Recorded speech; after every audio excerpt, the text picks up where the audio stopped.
Bagi Bapak Ibu Saudara yang dikasihi Tuhan, Shalom. Kita akan ambil waktu sejenak untuk berhubungan secara pribadi dengan Tuhan untuk saat teduh. Beri waktu Tuhan untuk berkarya dengan luar biasa dalam kehidupan kita masing-masing.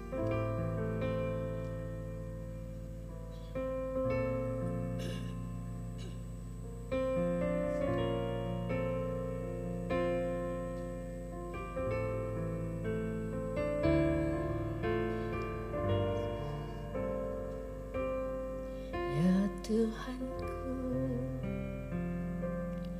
aku hendak bernyanyi bagimu selama aku hidup, ya Allahku. Aku hendak bermazmur selagi ku ada.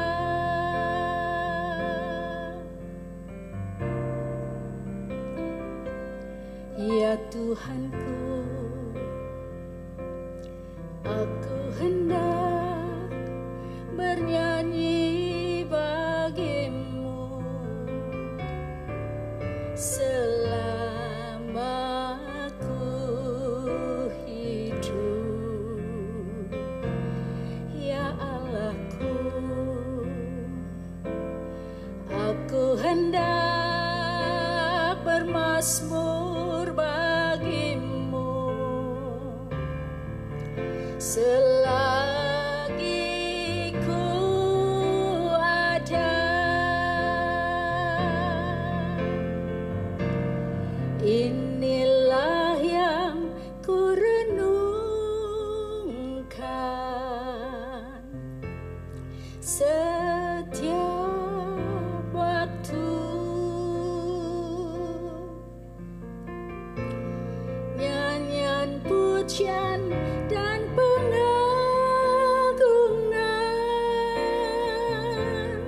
kepadamu.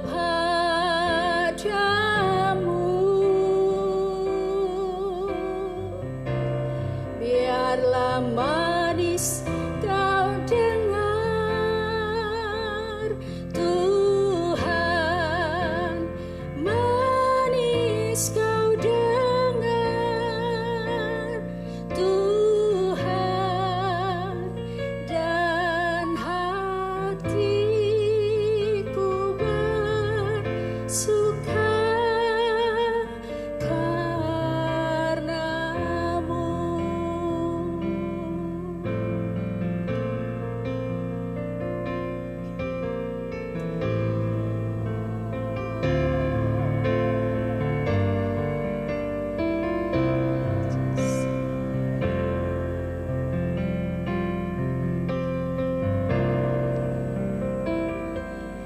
Ya Tuhanku, aku hendak bernyanyi bagimu selama aku hidup, ya Allahku. Aku hendak bermazmur bagimu selagi ku ada. Inilah yang ku renungkan setiap waktu,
dan hatiku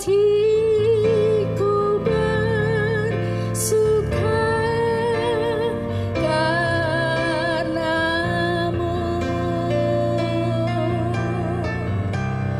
Inilah yang ku renungkan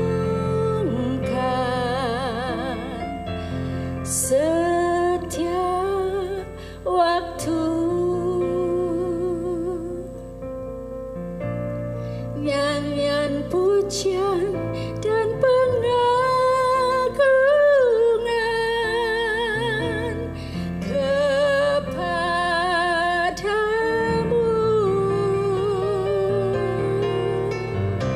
Biarlah manis kau dengar Tuhan, manis kau dengar Tuhan, dan hatiku bersuka karenamu.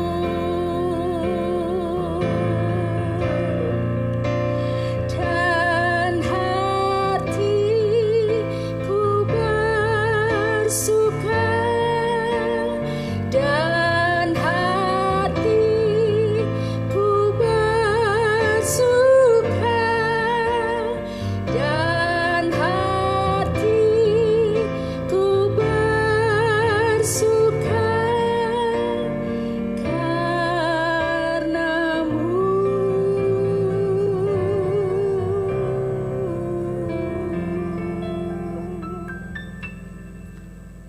Selamat pagi Bapak Ibu, saudara-saudara yang dikasihi oleh Tuhan. Biarlah hati kita bersuka karena Tuhan.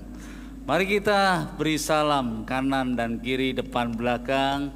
Salam kasih, salam damai. Bersukacitalah hari ini karena Tuhan. Puji Tuhan. Haleluya. Puji Tuhan.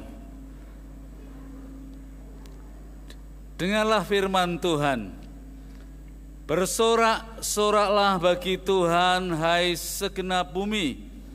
Beribadalah kepada Tuhan dengan sukacita.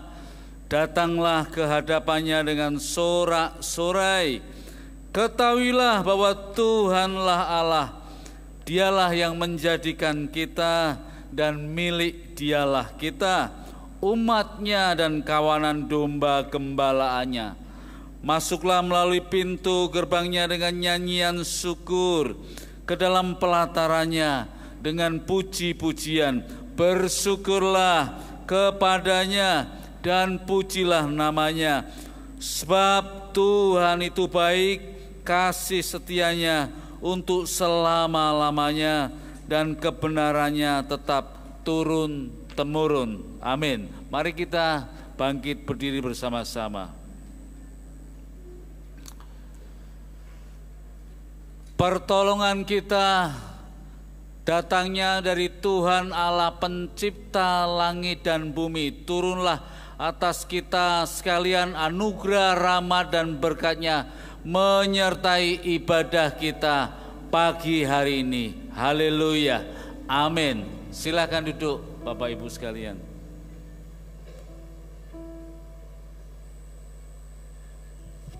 Puji Tuhan, Shalom Bapak Ibu yang dikasihi Tuhan. Shalom.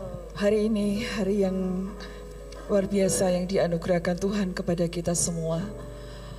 Setiap hembusan nafas kita itu adalah karunia Tuhan. Amin. Biar kita mengucap syukur senantiasa karena Tuhan mengasihi kita semuanya. Kita memuji Tuhan bersama. Ku ada sebab anugerah-Mu. Di mana kita duduk, kita mau menyembah Tuhan dengan segenap hati kita. Haleluya.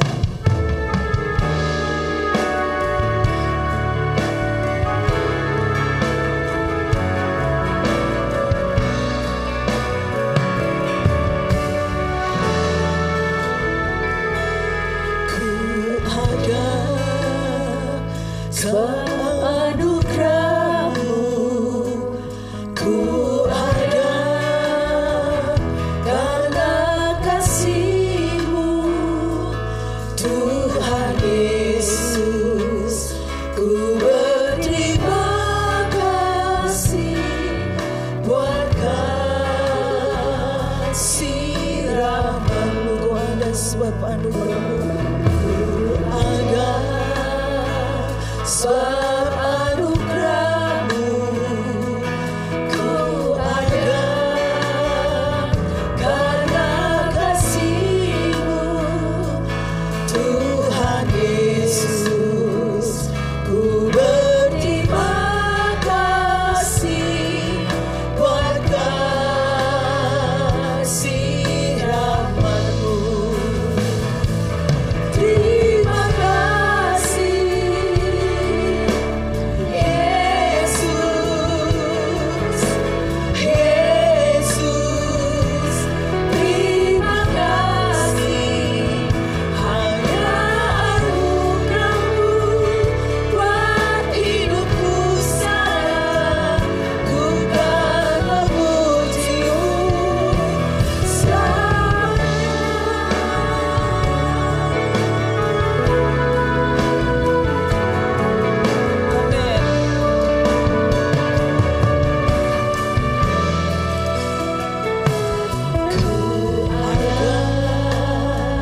sebab anugerah-Mu.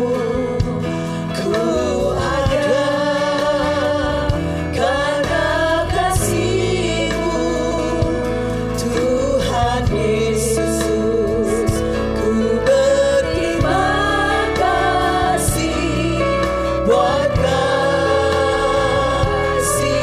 rahmat-Mu. Ku ada sebab anugerah-Mu. Ku ada karena kasih-Mu, Tuhan Yesus. Ku berterima kasih buat kasih. Saya ajak kita semuanya untuk bisa berdiri. Mari kita bersama-sama memberikan ucapan syukur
memelihara hidup kami sepanjang hidup ini. Kami mengucap syukur dan berterima kasih Tuhan. Pagi ini kami ada di dalam bait-Mu. Kami memberikan persembahan hidup kami kepada Tuhan. Terima kasih kami kepada Tuhan. Segala hal boleh terjadi dalam hidup kami ini Tuhan, tetapi yang kami tahu Engkau ada bersama kami. Bila pagi hari ini kami mau memuji Engkau lebih dalam lagi, bertatalah dalam setiap pujian kami Tuhan, karena kami percaya ada kuasa, ada mukjizat yang Tuhan berikan kepada kami pagi hari ini.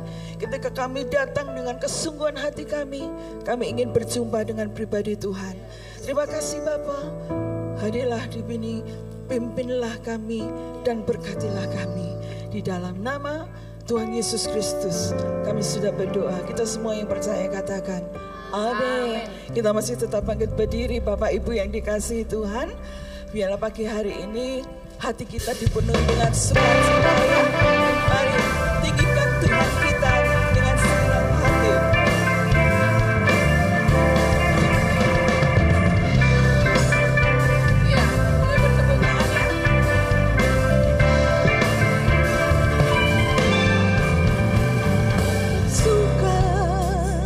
Karena kebaikan-Mu dalam hadirat Tuhan, ku akan bersuka, ku akan bernyanyi puji kebesaran.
Dia ubah segala duka cita menjadi sukacita.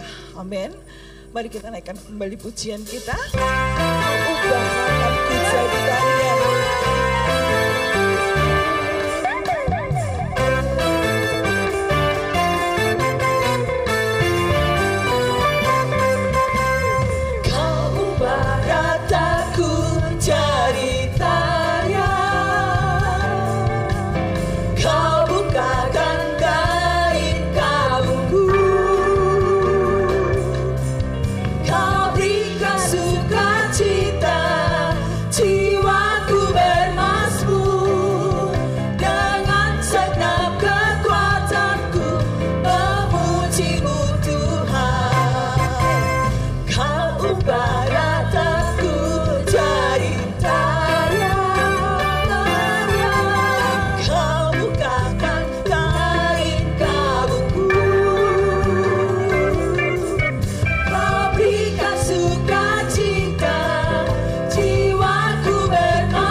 Ya, kita akan melihat penyerahan piagam baptisan kepada Bapak Pendeta Elisa. Saya persilakan.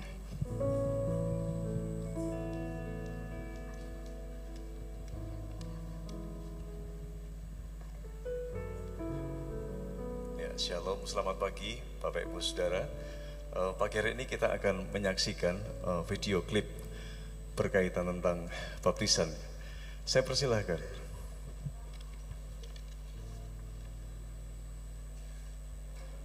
Datangnya dari Tuhan yang menciptakan langit bumi dengan segala isinya.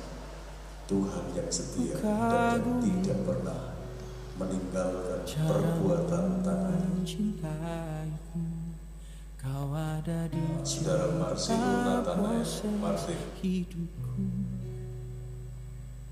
Di titik terendahku, Paskalia Patricia Oki. Mengangkatku, ku tahu kau tak menyerah akan hidupku.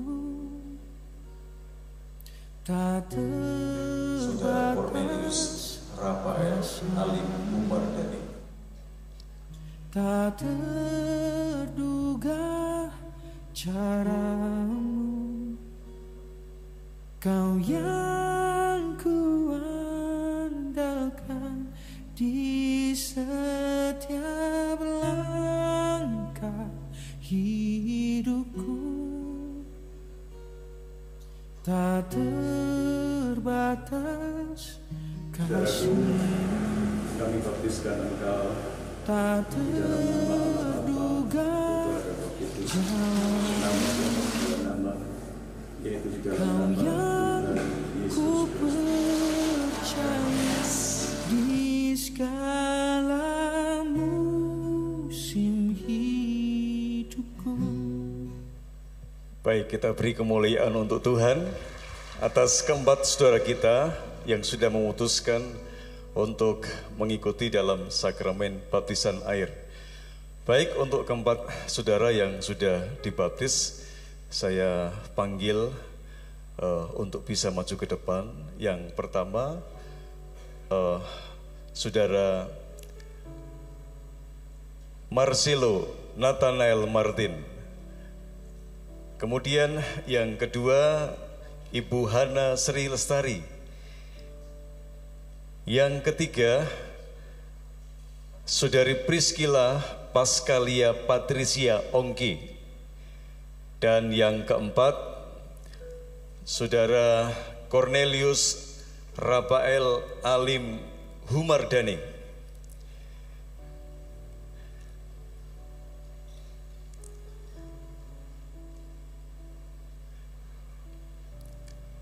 Baik, untuk menyerahkan piagam, yang pertama saya mohon kesediaan Bapak Pendeta Lukas bisa maju ke depan.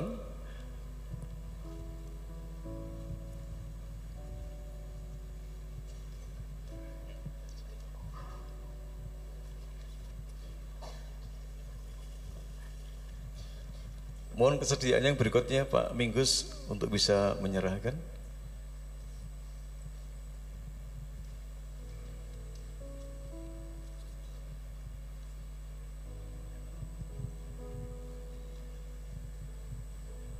Mungkin hamba Tuhan yang hadir bisa maju ke depan.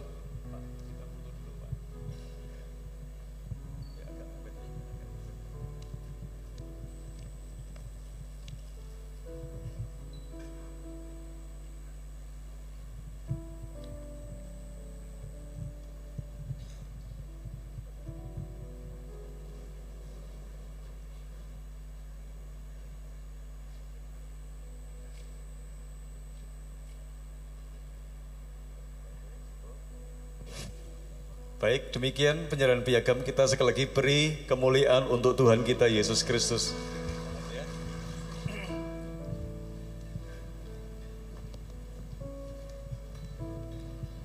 Puji Tuhan, selamat lahir baru di dalam Tuhan kepada keempat saudara kita yang sudah ambil bagian dalam baptisan air.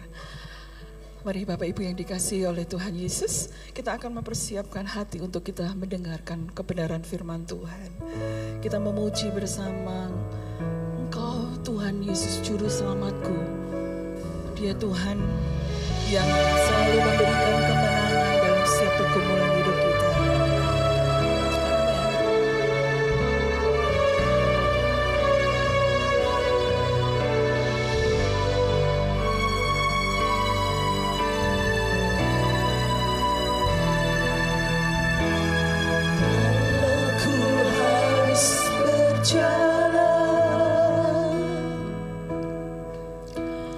dalam lembah kegelapan.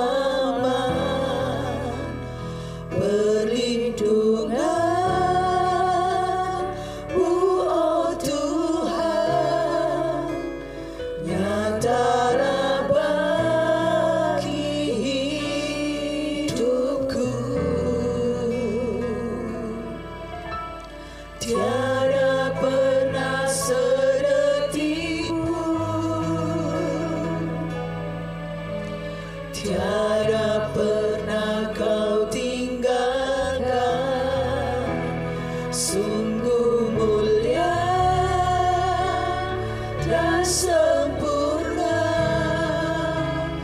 hanya Kaulah yang disembah.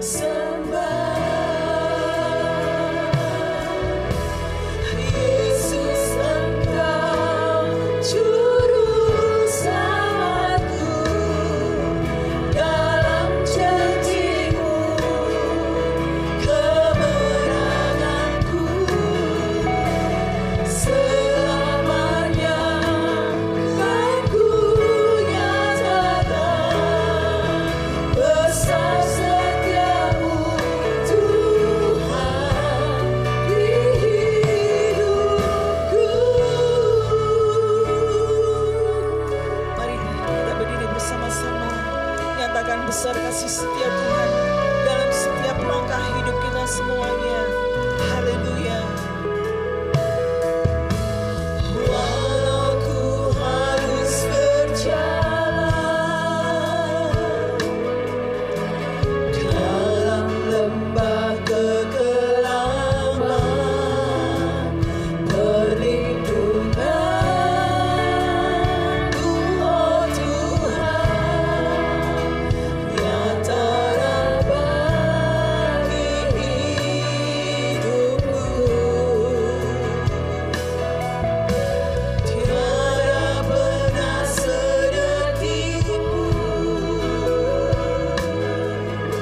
tiada pernah Kau tinggalkan. Sungguh mulia dan sempurna, hanya Kaulah yang disembah. Yesus, Engkau juru selamatku, dalam janji-Mu kemenanganku. Selamanya kan ku nyatakan besar setiamu Tuhan di hidupku.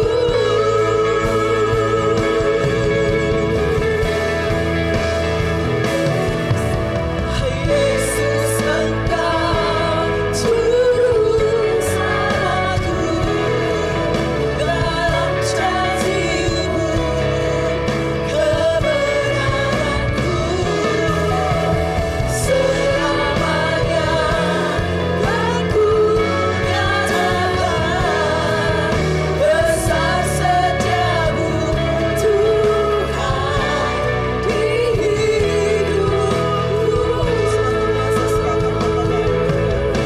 Besar setiamu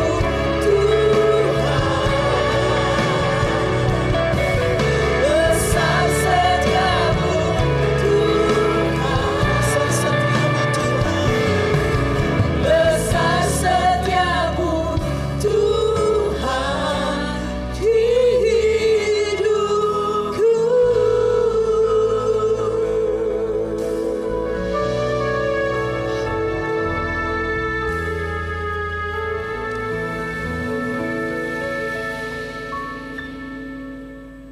Tuhan, kami bersyukur kepadamu. Biarlah kami boleh selalu mengucapkan terima kasih karena keselamatan yang besar yang telah Kau berikan kepada kami. Kami rindu supaya Engkau terus membentuk kami menjadi murid-murid Tuhan yang sejati. Dan tuntunlah kami dengan Roh-Mu yang suci dan kudus.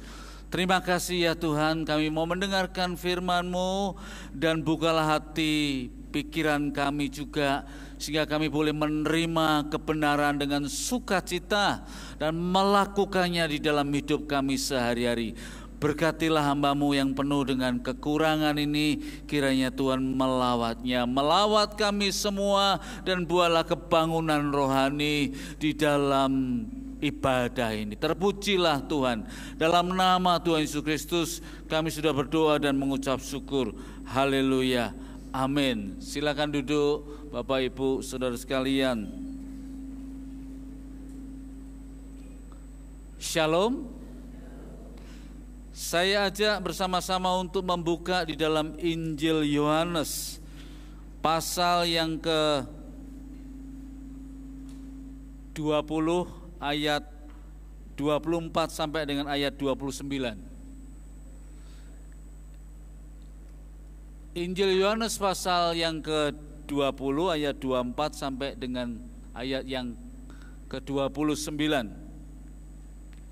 Tema khotbah kita pada pagi hari ini adalah percaya meski tidak melihat. Yesus menampakkan diri kepada Thomas. Thomas, salah seorang dari ke-12 murid itu yang disebut Didimus, tidak ada bersama mereka ketika Yesus datang. Jadi kata murid-murid yang lain itu kepadanya, "Kami telah melihat Tuhan." Namun Thomas berkata kepada mereka, "Sebelum aku melihat bekas paku pada tangannya, dan sebelum aku menaruh jariku ke dalam bekas paku itu, serta menaruh tanganku ke lambungnya, sekali-kali aku tidak akan percaya." 8 hari kemudian murid-murid Yesus berada kembali dalam rumah itu dan Thomas bersama mereka. Sementara pintu-pintu terkunci, Yesus datang dan berdiri di tengah-tengah mereka dan berkata, "Damai sejahtera bagi kamu." Kemudian ia berkata kepada Thomas, "Taruhlah jarimu di sini dan lihatlah tanganku. Ulurkanlah tanganmu dan taruhlah ke lambungku. Jangan engkau tidak percaya lagi, melainkan percayalah." Thomas menjawab dia, "Ya Tuhanku dan Allahku." Kata Yesus kepadanya, "Karena engkau telah melihat aku, engkau percaya. Berbahagialah mereka yang tidak melihat, namun percaya." Thomas berkata, "Sebelum aku melihat bekas paku di tangannya, dan sebelum aku menaruh jariku di bekas paku itu, dan menaruh tanganku di lambungnya, sekali-kali aku tidak percaya." Sikap ini disebut sebagai sikap skeptis. Ragu-ragu, tidak mau menerima dengan mudah apa adanya. Saya harus meragukan sesuatu sebelum saya sungguh-sungguh mempunyai fakta yang jelas, bukti yang nyata, dan sungguh-sungguh saya tangkap dengan panca indera saya. Sikap ini sikap yang rasionalis, menggunakan logika, menggunakan akal budi. Baik atau tidak sikap skeptis ini? Unless I see, I will not believe. Kecuali aku melihat, aku tidak akan percaya. Zaman sekarang ini disebut sebagai zaman post-truth, ya, atau zaman pasca kebenaran.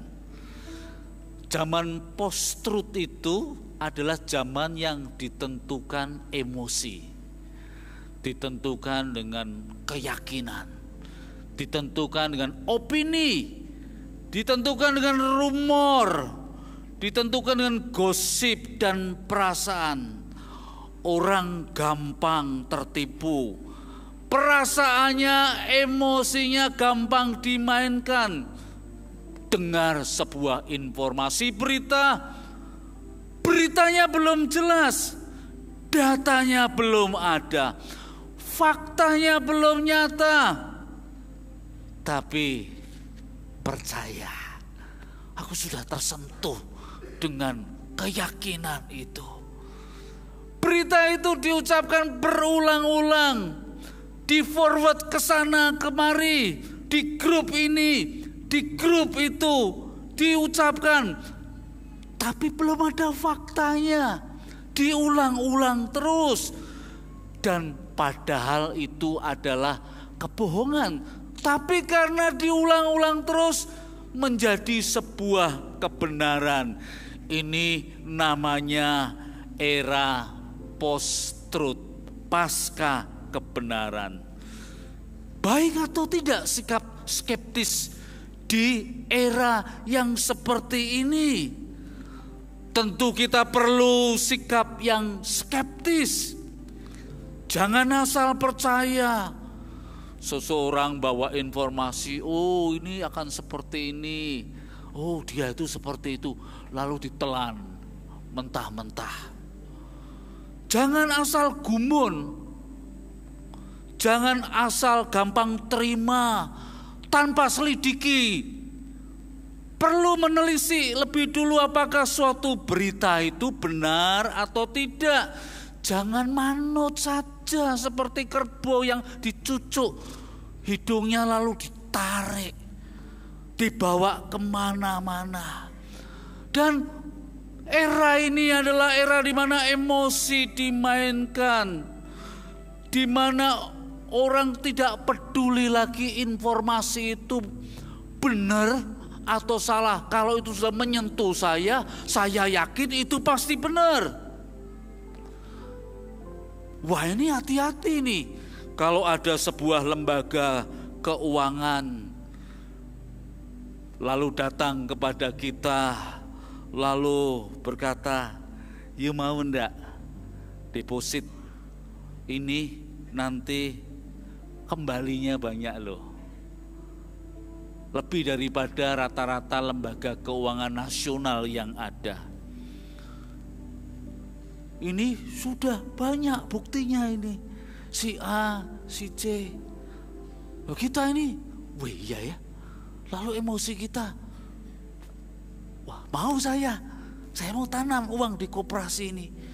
Itu loh sudah 1 bulan, 2 bulan, return of investmentnya besar sekali. Lalu kita bilang, wah ini kesempatan saya mencari uang. Modal bisa saya putarkan. Mau enggak bisnis agro, bisnis pertanian? Kamu ini tanahnya di sini, ini kita tanami jati rekayasa genetika. Nanti 7 tahun, 8 tahun, ini diameternya bisa 30 cm. Pasti dijamin. Dan untungnya pasti berlipat kali ganda. Tapi kita tidak pernah cek itu.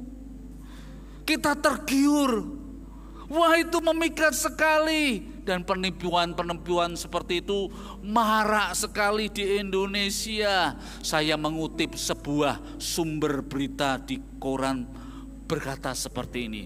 Beberapa waktu terakhir, media sosial ramai berisi keluhan masyarakat netizen mengalami kerugian akibat boomingnya fenomena trading kripto atau valuta asing atau foreign exchange menggunakan robot.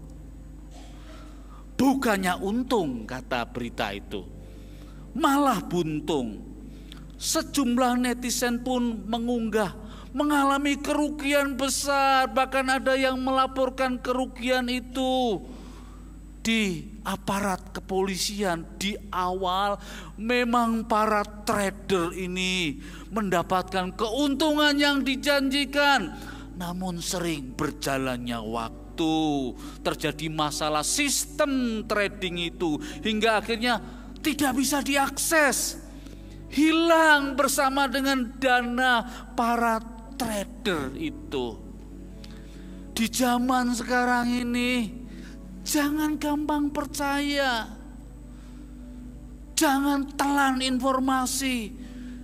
Sikap skeptis itu perlu, terhadap berbagai macam tawaran-tawaran yang ada. Bahkan era post-truth itu sebenarnya digunakan untuk dalam masalah politik, dalam masalah sosial. Donald Trump pernah membius masyarakat Amerika. If I become presiden, katanya. Kalau saya jadi presiden, saya akan bangun tembok antara perbatasan Meksiko sama Amerika. 2000 mil panjangnya. 2000 mil itu 3.200 kilometer. Orang-orang Amerika. Luar biasa ini, Donald Trump ini. Luar biasa. 3.200 kilometer mau bangun tembok. Duitnya dari mana Amerika? Duitnya juga banyak dihabiskan untuk masalah politik luar negeri. Tapi orang begitu terbius. Lalu pilih. Ini era namanya era hoax. Seliweran di mana-mana berita informasi. Di WA. Di forward kemana-mana. Dan iblis, bapak pendusta itu ikut main di dalamnya. Oleh karena itu kita harus hati-hati di dalam era sekarang ini. Saya percaya karena saya mau mencari kepastian. Memulainya dengan keraguan-raguan. Saya harus menelisik, menginvestigasi berita bohong, cari di mana-mana ini bisa dipercaya atau tidak. Ini bisa diyakini atau tidak. Karena kalau tidak, maka akan banyak terjadi kita ditipu oleh berbagai macam informasi. Maka sikap skeptis di zaman era yang disebut era kebohongan ini, di mana penuh dengan hoax, kita perlu pegang. Kita tidak boleh asal percaya, tidak boleh asal telan informasi. Kita perhatikan apa-apa dengan panca indera kita, dengan akal budi kita. Kita perhatikan pengalaman-pengalaman yang ada. Memang sikap skeptis ini dipakai di dalam ilmu pengetahuan alam. Kalau belum dicek, tidak benar ini. Harus dicek dulu, diteliti dulu. Gunakan panca indera, akal budi, dan periksa secara mendalam. Jangan ikut saja, jangan asal percaya. Jika sikap skeptisnya Thomas ditaruh di dalam dunia hoax zaman sekarang ini, akan berguna sekali ya. Karena begitu banyak kebohongan-kebohongan muncul. Tapi pertanyaannya adalah, mengapa Yesus memberikan sindiran kepada Thomas? Mengapa Yesus berkata kepada Thomas, berbahagialah mereka yang tidak melihat namun percaya? Bukankah sikap skeptis Thomas bisa dipahami? Bagaimana mungkin ada orang mati bisa bangkit? Sudah tangannya berlubang paku, kakinya juga ditusuk lambungnya, pastikan darah mengucur terus. Tidak perlu analisis dokter. Kalau darah mengucur terus, pasti kehabisan darah. Dan pasti mati orang yang di kayu salib itu. Ini kok ada cerita mengenai orang itu bisa hidup kembali. Guru yang kita percaya kok bisa hidup kembali. Kalau sudah kehabisan darah, pasti akan mati. Ini logikanya Thomas. Tapi logika ini logika yang keliru. Logika Thomas bisa dipakai di dalam dunia hoax ini, di dalam dunia ilmu pengetahuan, di dalam soal dagang.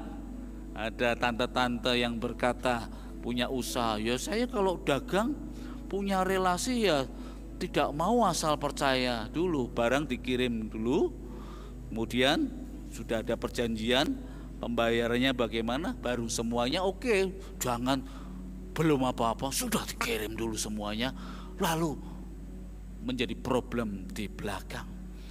Sikap skeptis Thomas baik di dunia dagang, ya, di dunia sekarang ini, di dunia politik. Tapi sikap Thomas keliru saat menilai kebangkitan Tuhan Yesus. Thomas keliru. Tuhan Yesus menegur Thomas. Apa yang salah dari sikap skeptis Thomas itu? Pertama, Thomas keliru karena ia tidak mempercayai apa yang telah diajarkan oleh gurunya itu tentang dirinya sendiri. Yesus berkata begini, sebab seperti Yunus menjadi tanda untuk orang-orang Niniwe, demikian pula Anak Manusia akan menjadi tanda untuk angkatan ini. Sebab seperti Yunus tinggal di dalam perut ikan 3 hari 3 malam, demikian juga Anak Manusia akan tinggal di dalam rahim bumi 3 hari 3 malam. Thomas pasti sudah mendengar pengajaran Yesus ini. Yesus berbicara mengenai kebenaran, karena Yesus adalah sang kebenaran itu. Tuhan Yesus tidak pernah berbohong. Integritasnya Yesus itu jelas sekali. Di dalam perjalanan bersama-sama dengan murid-muridnya, hidupnya Yesus itu hidup yang bisa dipercaya, yang bisa diandalkan. Dia dapat firman dari Bapa dan dia menyatakan semuanya itu. Dia buat mujizat-mujizat, dia buat tanda-tanda yang luar biasa. Sayang sekali Thomas tidak mempercayai Yesus sang kebenaran itu. Dia terlalu asik dengan logikanya sendiri, dengan akal budinya, dengan panca inderanya. Thomas hanya memikirkan Yesus sebagai manusia saja. Dia lupa kalau Tuhan itu juga Allah yang sepenuhnya. Dia bukan hanya guru, orang pandai, tetapi dia adalah hikmat Allah itu sendiri. Dia adalah memang manusia yang mati di atas kayu salib, tapi dia juga Allah yang menderita untuk menebus dosa-dosa kita semua. Thomas lupa itu. Thomas ini ada di dalam masalah yang sangat serius. Berapa lama ikut Tuhan? Lalu kita sering meragukan pengajaran Tuhan Yesus. Jangan seperti Thomas, ya. Walaupun sudah tahu Yesus luar biasa, perbuatannya begitu ajaib, tetapi kurang mempercayai, masih ragu-ragu ikut Tuhan Yesus, masih tidak yakin, tidak pasti. Yesus berkata, jangan khawatir, kesusahan sehari cukup sehari. Lalu kita berpikir, karena persoalan begitu banyak, lalu kita, waduh, tidak bisa. Nasihat Yesus itu tidak cocok di zaman sekarang. Yesus berkata, ampunilah saudaramu, jangan simpan dendam.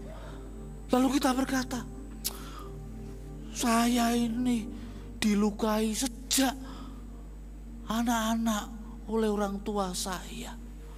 Saya marah, ditelantarkan. Gak cocok Tuhan ajaranmu.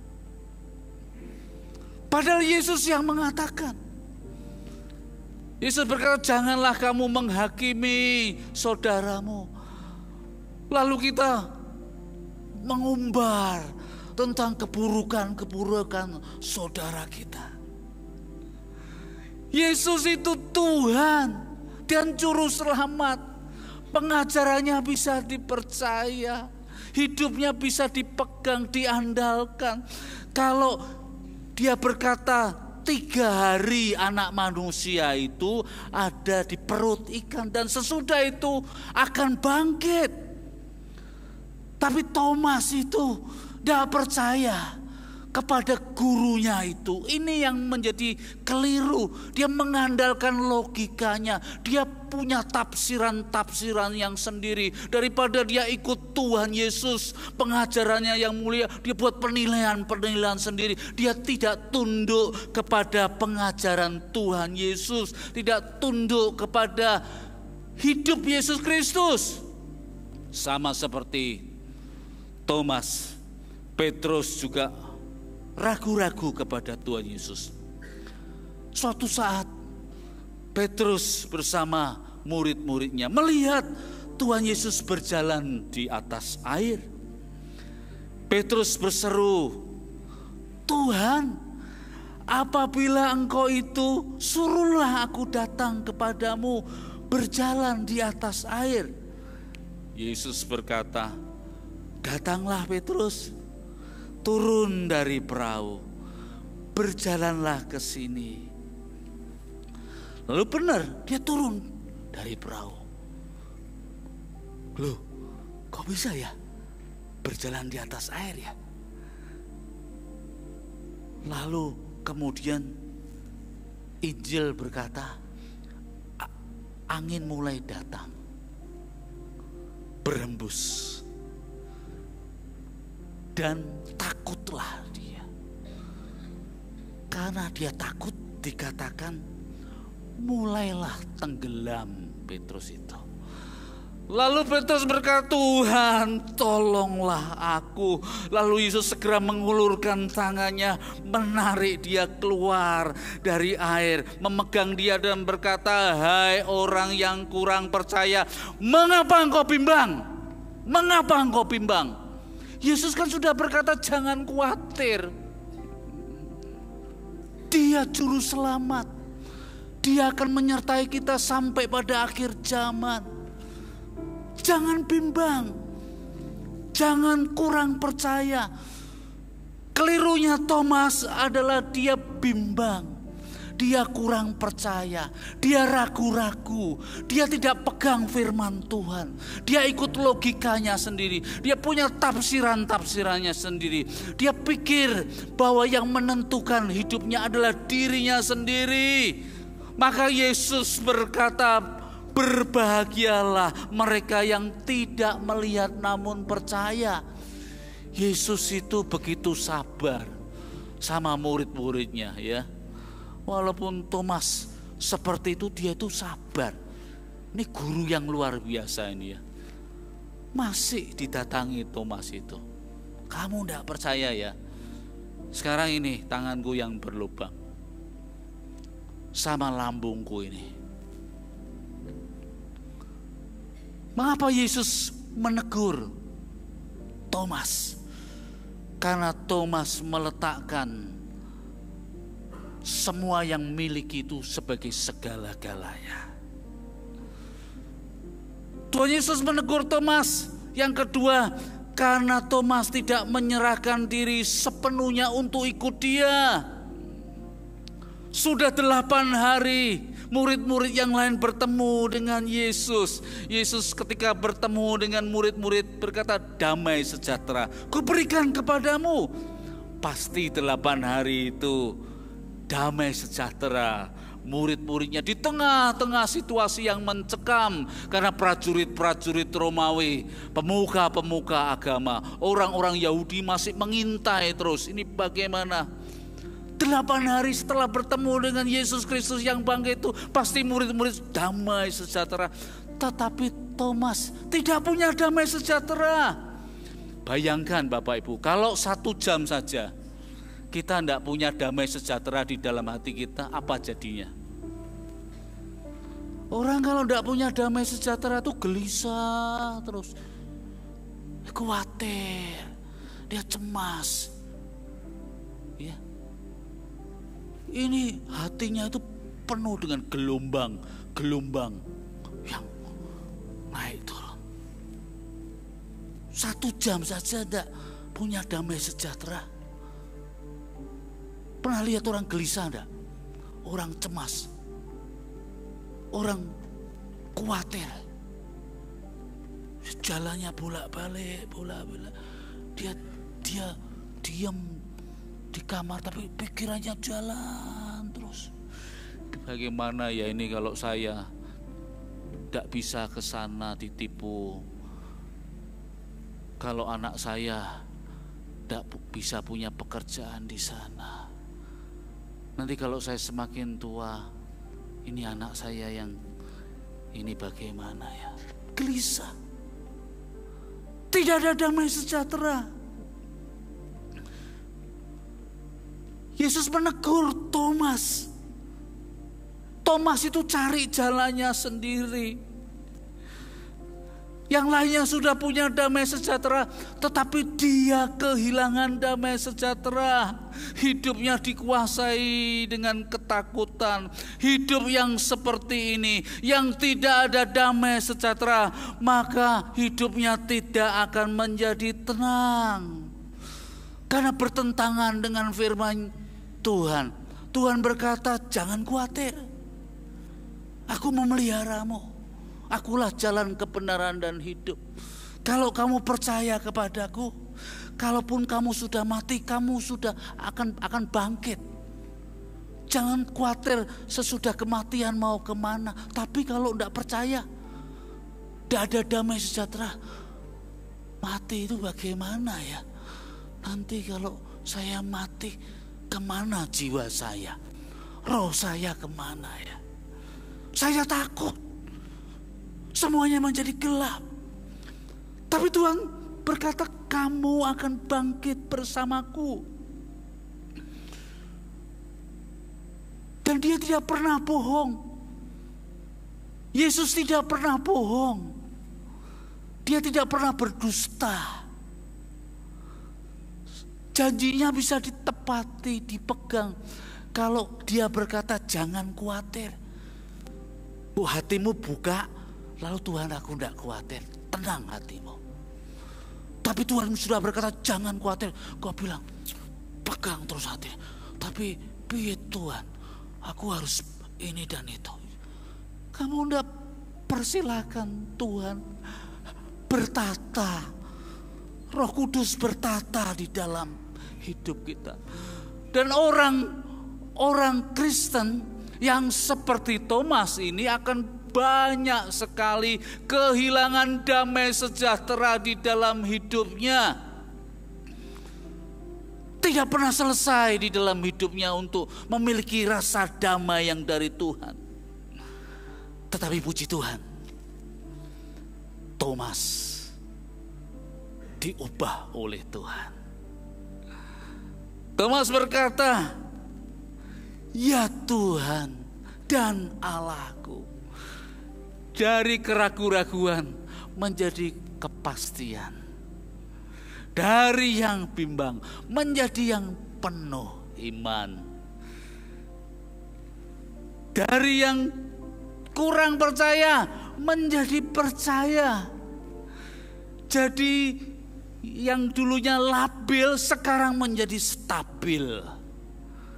Yang tadinya gundah gulana, takut, cemas, sekarang ya Tuhan dan Allahku. Dan Bapak Ibu tahu, karena damai sejahtera yang dia miliki, sudah bertemu dengan Yesus Kristus yang bangkit itu, dia pergi sampai kemana? Sampai ke India. Dia pergi ke sana, dia memberitakan Injil di sana, ketemu dengan orang-orang India, dia belajar bahasa India. Di sana di India ada satu gereja yang disebut gereja namanya Martoma, Rasul Thomas. Dan menurut sejarah, setelah menginjil, memberitakan Injil, suatu saat dia ambil waktu doa, lalu ditombak dari belakang dan mati. Tapi dia mati bukan di dalam kebimbangan. Dia mati, dia percaya kepada kebangkitan. Dia mati bukan di dalam kekurang percayaan. Tapi dia mati melihat Kristus yang bangkit.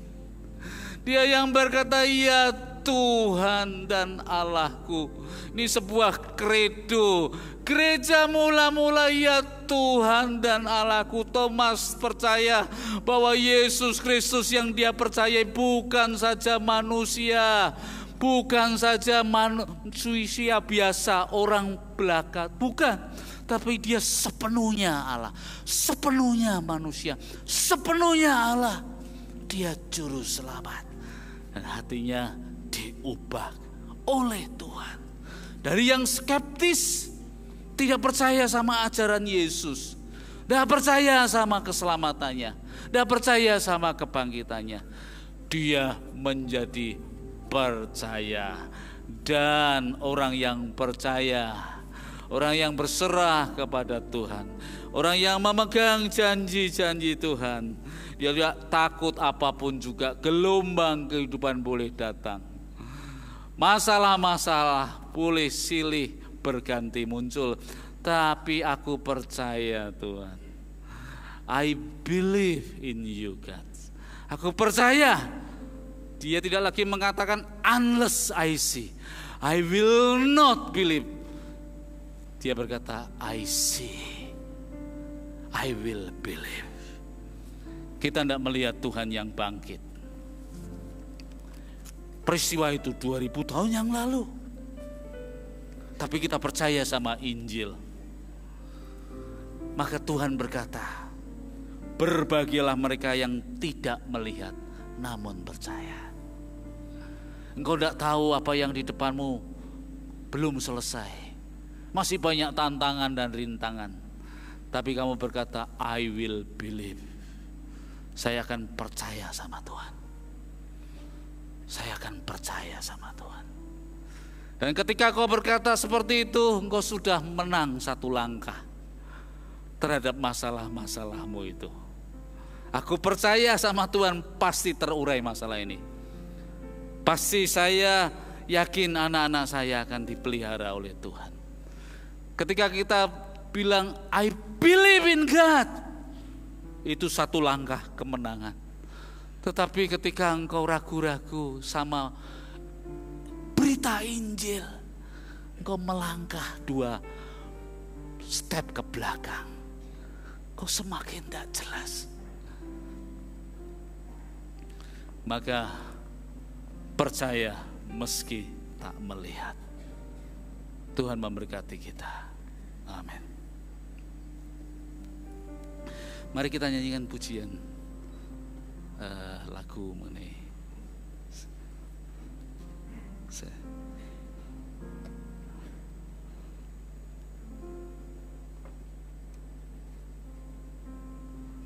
lagu mengenai apa? Aku percaya sebab aku percaya bukan karena melihat.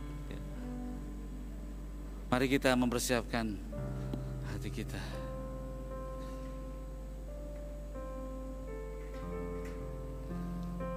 Kita nyanyikan pujian kekuatan di hidupku, sebab aku percaya bukan karena melihat.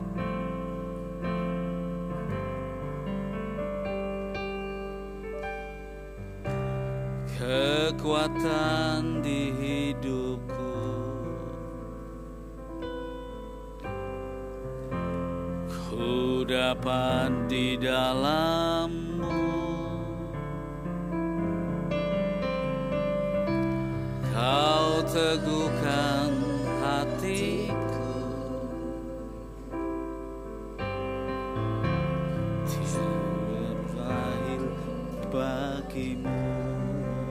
Sebab aku percaya bukan karena melihat, namun karena firman-Mu yang selalu digenapi di hidupku. Percaya bukan karena melihat, namun karena firman-Mu tiada pernah berubah. Kekuatan di hidupku,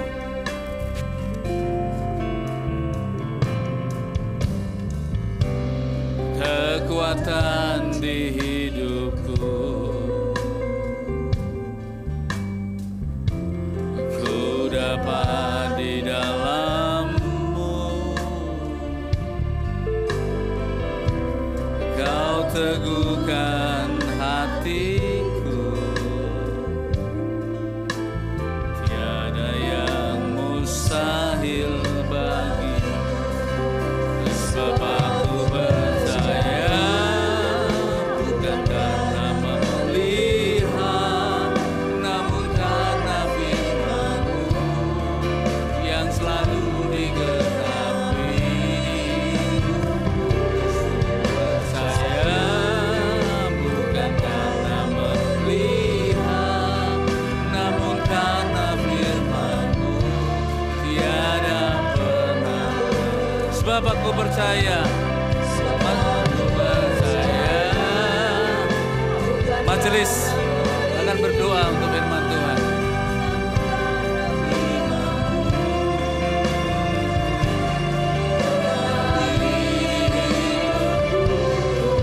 Saya bukan karena melihat, namun karena firman-Mu tiada pernah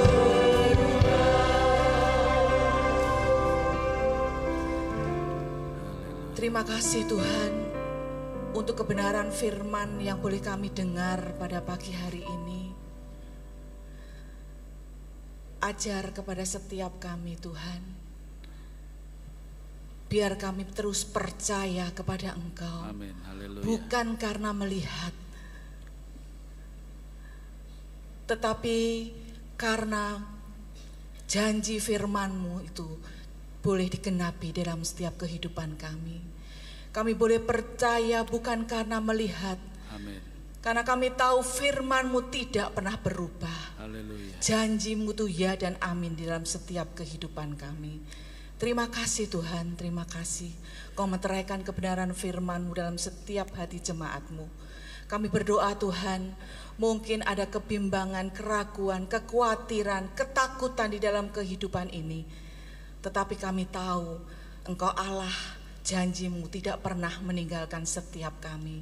Engkau senantiasa terus menuntun hidup kami, sehingga kami boleh percaya dan kami boleh melihat ke depan, sehingga kami boleh memperoleh kemenangan-kemenangan bersama-sama dengan Engkau.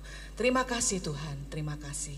Kami menyerahkan semua jemaat-Mu yang hadir saat ini hanya di dalam nama Tuhan kami Yesus Kristus. Haleluya. Haleluya. Amin.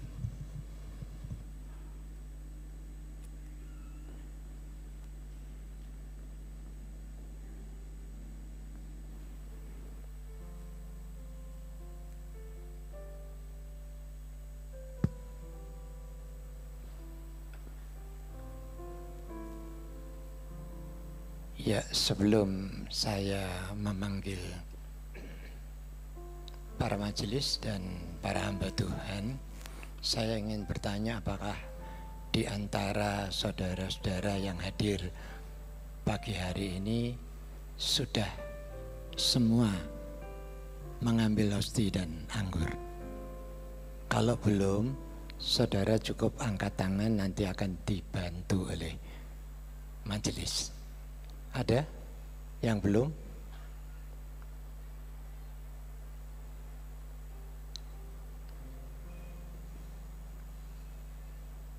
Ya.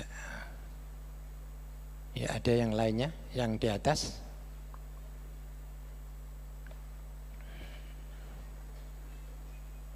Ya, berarti sudah semua ya. Sekarang saya minta agar supaya para hamba Tuhan maju ke depan mendampingi saya, dan para majelis bisa hadir juga maju ke depan untuk kita sama-sama bangkit berdoa.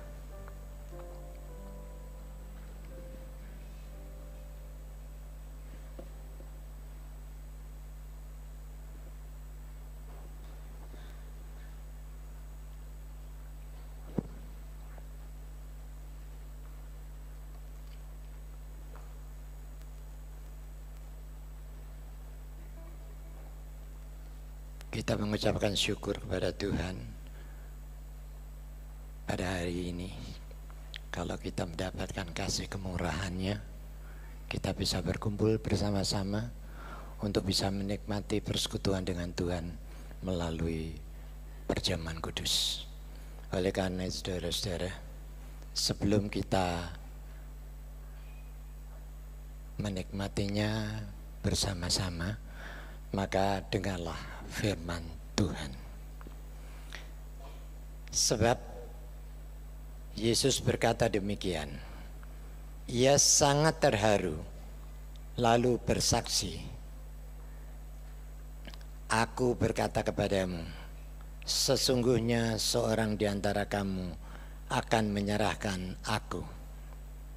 Murid-murid itu memandang seorang kepada yang lain. Mereka ragu-ragu siapa yang dimaksudkannya. Seorang di antara murid Yesus, yaitu murid yang dikasihinya, bersandar dekat kepadanya di sebelah kanannya. Kepada murid itu Simon Petrus memberi isyarat dan berkata, tanyalah siapa yang dimaksudkannya. Murid yang duduk dekat Yesus itu berpaling dan berkata kepadanya, Tuhan, siapakah itu? Jawab Yesus, Dialah itu yang kepadanya aku memberikan roti sesudah aku mencelupkannya.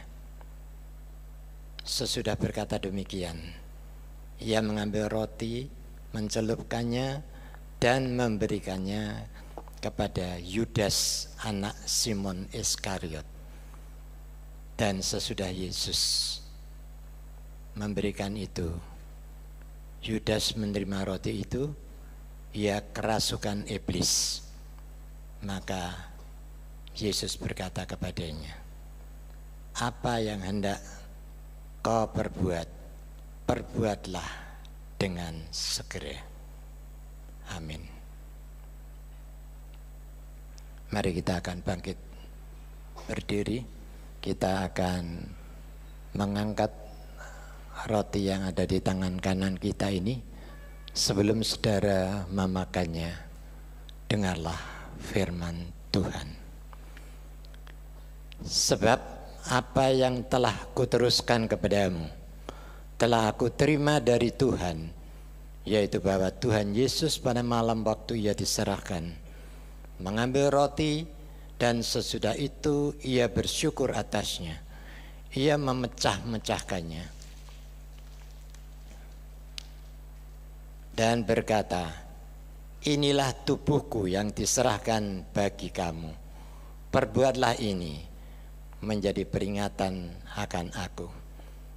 Bukankah roti yang ada di tangan kanan kita ini merupakan persekutuan kita dengan tubuh Kristus?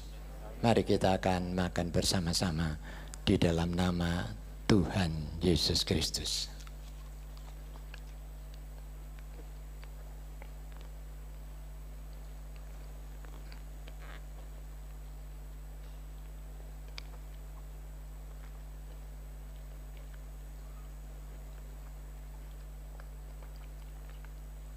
Sekarang kita akan mengangkat tinggi-tinggi anggur yang ada di tangan kanan kita ini. Sebelum saudara meminumnya, dengarlah firman Tuhan. Demikian juga ia mengambil cawan sesudah makan lalu berkata, cawan ini adalah perjanjian baru yang dimeteraikan oleh darahku. Perbuatlah ini setiap kali kamu meminumnya menjadi peringatan akan aku. Sebab setiap kali kamu makan roti ini dan minum cawan ini, kamu memberitakan kematian Tuhan sampai ia datang. Amin. Bukankah cawan ucapan syukur di mana kita mengucapkan syukur ini merupakan persekutuan kita dengan darah Kristus? Mari kita akan minum bersama-sama di dalam nama Tuhan Yesus Kristus.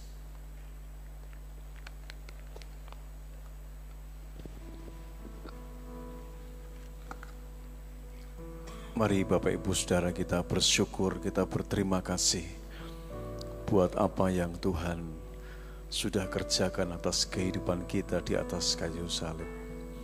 Haleluya.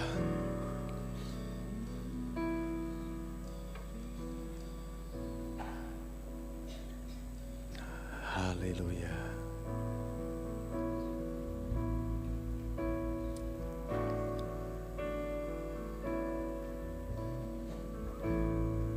Jesus.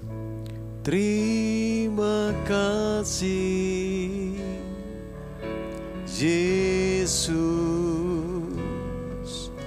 Yesus, terima kasih, hanya anugerah-Mu buat hidupku sekarang, ku kan memuji-Mu selamanya. Terima kasih Yesus, Yesus, terima kasih, hanya anugerah-Mu buat hidupku sekarang, ku kan memuji-Mu selamanya. Sekali lagi katakan, terima kasih Yesus,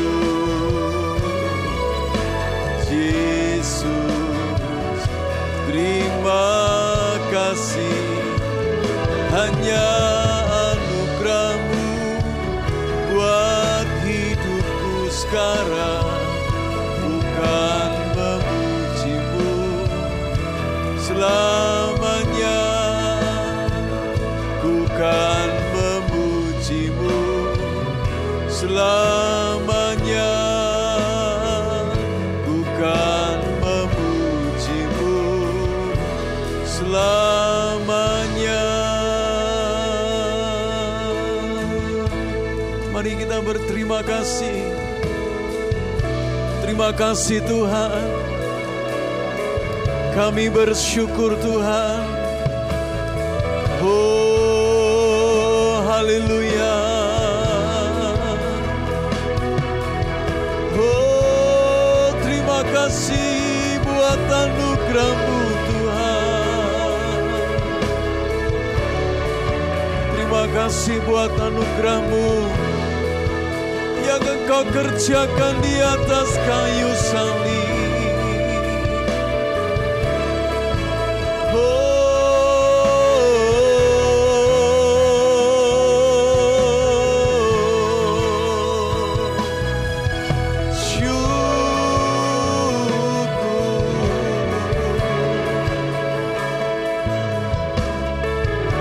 Terima kasih Tuhan.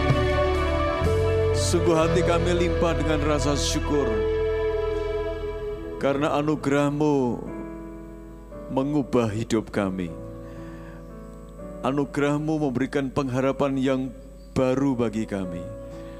Sesuatu yang tidak mungkin, tidak bisa itu terjadi. Tetapi justru Engkau sudah mewujudkannya di atas kayu salib. Tidak hanya kelemahan tubuh kami, penderitaan kami, pergumulan kami yang Engkau tanggung, terlebih Engkau menganugerahkan keselamatan yang kekal. Keselamatan yang kekal Engkau anugerahkan di dalam kehidupan kami yang percaya akan Engkau. Walau kami tidak ada dalam situasi pengorbanan-Mu di atas kayu salib, tetapi pagi hari ini kami merasakan, oh Tuhan, dampak daripada apa yang pernah terjadi di atas kayu salib. Itu sebabnya ketika kami menikmati persekutuan dengan tubuh dan darah-Mu pada saat pagi hari ini, ada harapan yang baru yang masih bisa kami dapatkan di balik persekutuan dengan tubuh dan darah-Mu. Kami yang lemah bisa dikuatkan. Kami yang sakit bisa disembuhkan. Kami yang sudah kehilangan pengharapan, kami boleh menemukan kembali pengharapan yang pernah Engkau janjikan di dalam kehidupan kami. Itu sebabnya kami tidak pesimis, tetapi di tengah-tengah perjalanan hidup kami tetap optimis. Bersama dengan Tuhan, kami bisa mencapai sesuatu yang Tuhan sudah siapkan dan sediakan bagi kami yang percaya akan Engkau. Terima kasih Tuhan buat persekutuan dengan tubuh dan darah-Mu pada pagi hari ini. Kami percaya boleh mendatangkan berkat dalam hidup kami. Di dalam nama Tuhan Yesus kami berdoa, kami bersyukur. Haleluya. Amin.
Baik Bapak Ibu, sebelum saya bacakan beberapa renungan, kita akan saksikan dulu tayangan dari Berea. Silakan.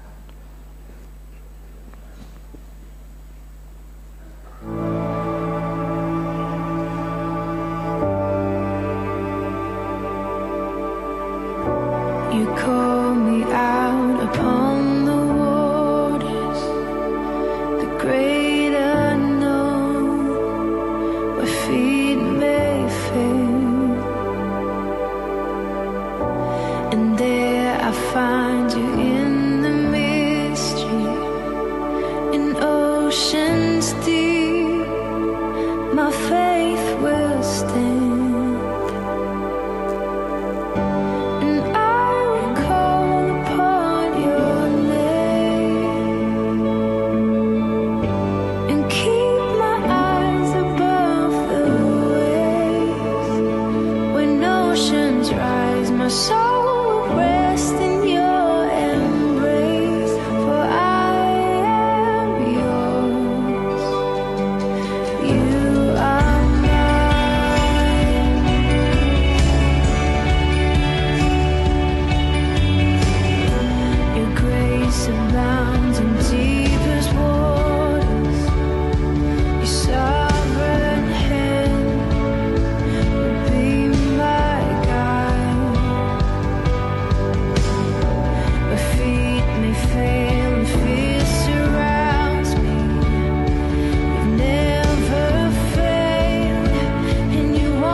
Puji Tuhan.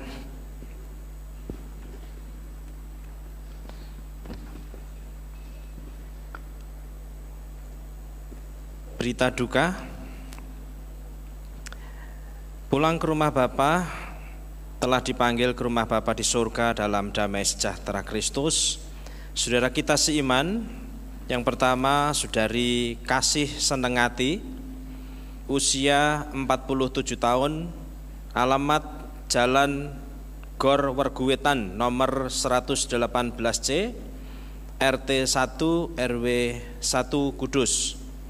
Meninggal Minggu 31 Maret 2024 pukul 1, diperabukkan Senin 1 April 2024 di Krematorium Darussalam.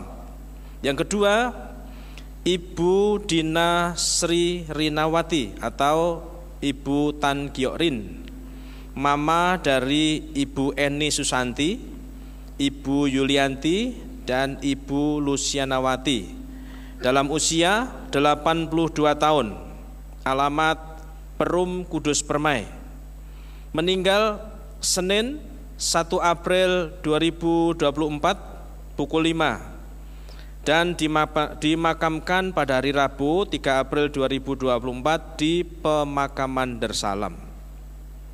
Yang ketiga, Bapak Daud Rudianto Wijaya atau Bapak Wekoktai, suami dari Ibu Idawati Tani Wijaya, dalam usia 62 tahun, alamat Jalan Kenari nomor 4 Kudus. Meninggal Senin 1 April 2024 pada pukul 8:20 waktu Indonesia Barat, dan dimakamkan pada hari Kamis 4 April di pemakaman Perambatan Kudus. Dan ini berita yang tadi malam baru diterima. Telah meninggal dunia pada hari Sabtu 6 April 2024 Ibu Jumiatun, ibu dari Ibu Jujuk atau mertua dari Bapak Pendeta Yonatan. Meninggal dalam usia 71 tahun. Jenazah disemayamkan di rumah duka lingkungan Gembongan RT 11 RW 4 Karangjati, Bergas, Semarang, dan akan dimakamkan di TPU Seblimbing Gembongan. Upacara pemberangkatan pada pukul 12 siang nanti. Itu berita yang tadi malam kami terima. Segenap keluarga besar Gereja Isa Al-Masih Kudus menyampaikan simpati yang mendalam kepada keluarga-keluarga yang ditinggalkan. Kiranya Tuhan memberi kekuatan dan penghiburan.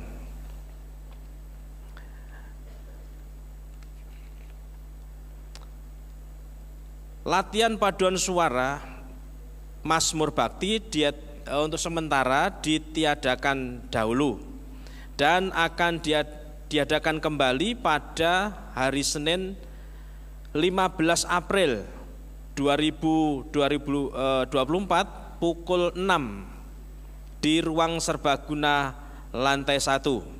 Mohon kehadiran seluruh anggota paduan suara Mazmur Bakti.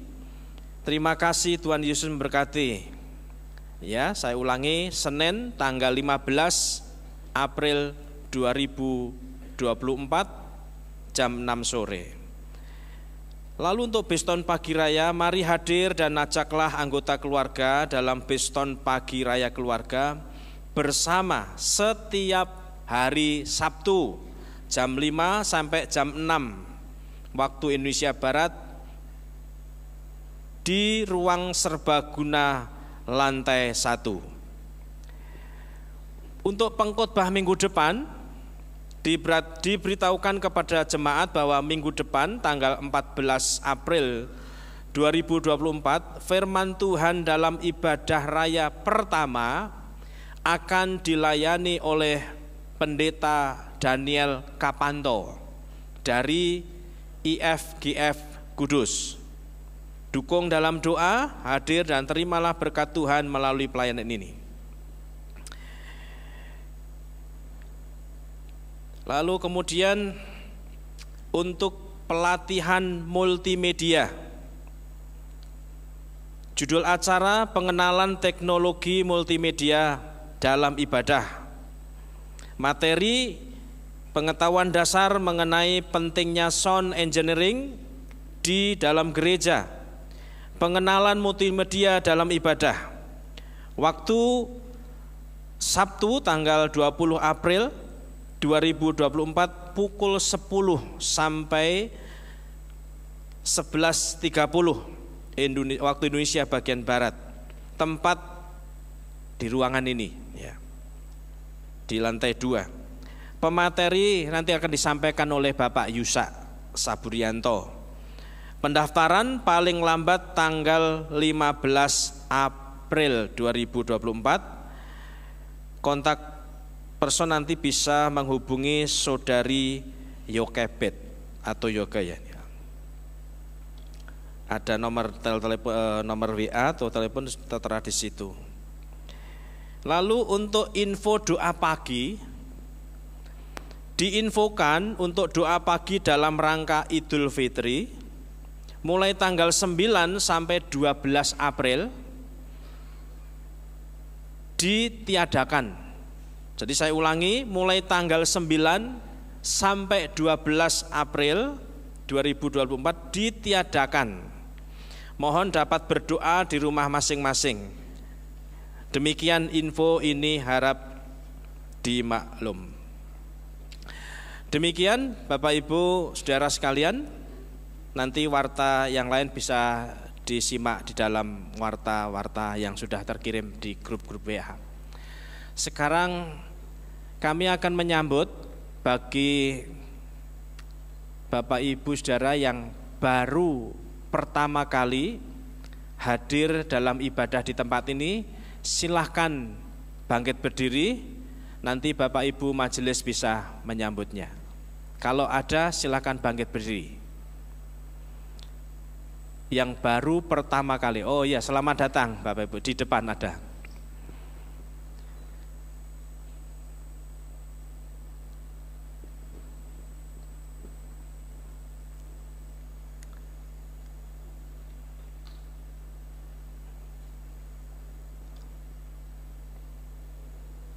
Ya, selamat datang dan selamat beribadah bersama kami. Tuhan Yesus senantiasa memberkati.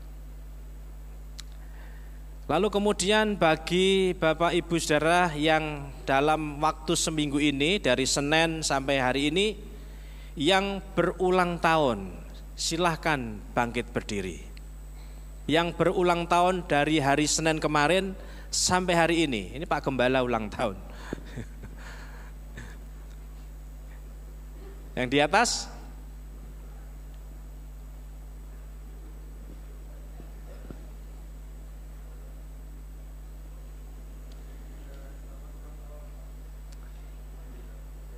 Iya. Yang sudah terima souvenir bisa duduk kembali, nanti Bapak Gembala akan mendoakannya. Silakan Bapak.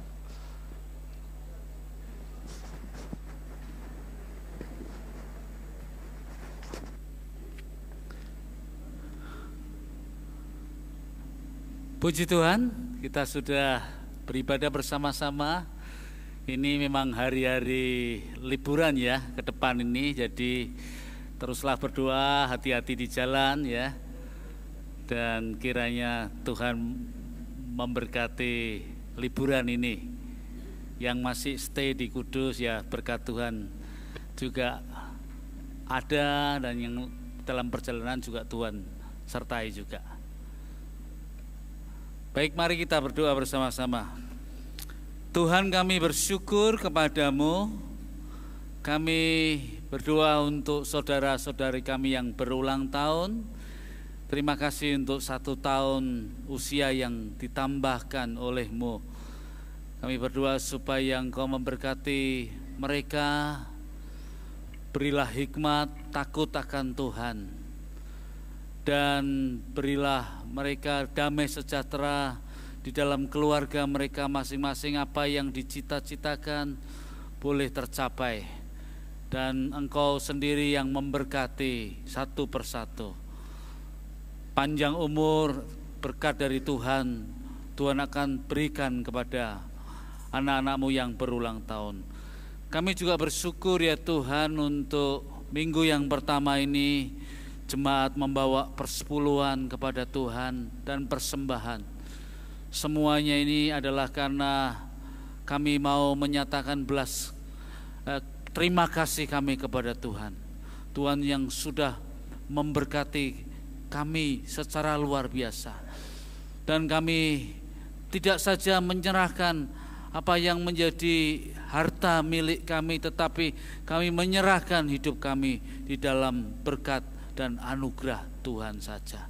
Terima kasih ya Tuhan, Kau memberkati anak-anak-Mu yang sudah memberikan persembahan, persepuluhan, dan kolektor yang ada. Terima kasih ya Tuhan. Kami juga berdoa untuk hari-hari ke depan ini. Mungkin di antara kami ada yang traveling keluar kota, keluar pulau, keluar negeri. Kami mohon supaya Tuhan menyertai, melindungi perjalanan mereka.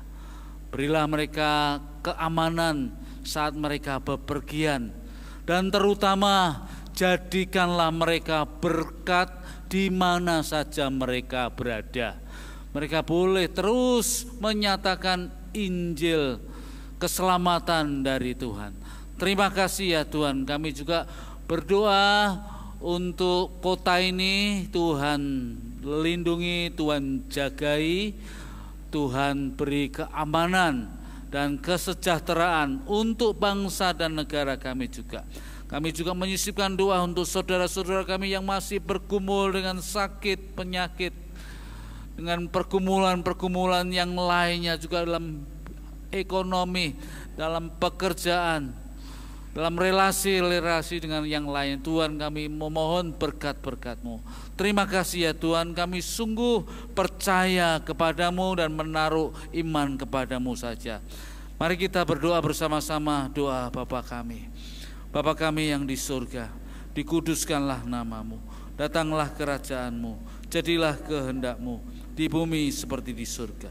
Berikanlah kami pada hari ini makanan kami yang secukupnya, dan ampunilah kami akan kesalahan kami, seperti kami juga mengampuni orang yang bersalah kepada kami. Dan jangan membawa kami ke dalam pencobaan, tetapi lepaskanlah kami daripada yang jahat. Karena Engkaulah yang mempunyai kerajaan dan kuasa dan kemuliaan sampai selama-lamanya. Bapak Ibu, saya jemput untuk bangkit berdiri bersama-sama. Angkatlah kedua tanganmu, tengadakan, dan terimalah berkat dari Allah Trinitas yang agung. Tuhan memberkati engkau dan melindungi engkau. Tuhan menyinari engkau dengan wajah-Nya dan memberi engkau kasih karunia. Tuhan menghadapkan wajah-Nya kepadamu dan memberi engkau damai sejahtera. Amin.